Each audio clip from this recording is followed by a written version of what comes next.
Friday ஊரில் இருந்து வந்து பார்த்தா வீடெல்லாம் ஒட்டடையாக தான் இருந்தது. எட்டுற அளவுக்கு மட்டும் இன்றைக்கி ஒட்டடை அடிச்சிருந்தேன். சீலிங்லாம் ஒட்டடை அடிக்க முடியல.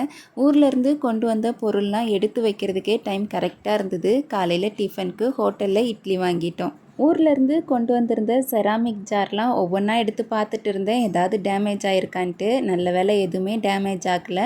கொண்டு வந்த ஜார் எல்லாத்தையுமே இன்றைக்கே சோப்பு போட்டு நல்லா விலக்கி வச்சுட்டேன். நாங்கள் ஊருக்கு கிளம்புறோன்னதுமே அம்மா மரத்தில் இருந்து நிறைய மாங்காய் பறிச்சிருந்தாங்க. எல்லாத்தையும் எங்களுக்கு கொடுத்து விட்டுருந்தாங்க. பழுக்க வைக்கிறதுக்காக இந்த மாதிரி ஒரு அட்டைப்பெட்டியில் எடுத்து வச்சுருந்தேன்.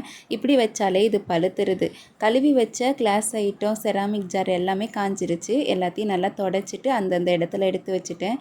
இன்றைக்கி கவுண்டர் டாப் மட்டும்தான் க்ளீன் பண்ண போகிறேன். ஒரே நாள்லேயே எல்லா வேலையும் மொத்தமாக பார்த்தோன்னா ரொம்ப கஷ்டமாக இருக்கும். அதனால் ஒவ்வொரு வேலையாக தான் எப்போவுமே பார்ப்பேன்.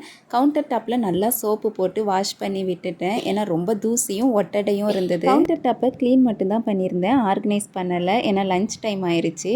நேற்று வாங்கிட்டு வந்திருந்த காய்கறி எடுத்து வச்சுட்டு ஊர்லேருந்து அக்கா வீட்டில் கொஞ்சம் செடிலாம் வாங்கிட்டு வந்திருந்தேன். அதெல்லாம் நட்டு வச்சாச்சு.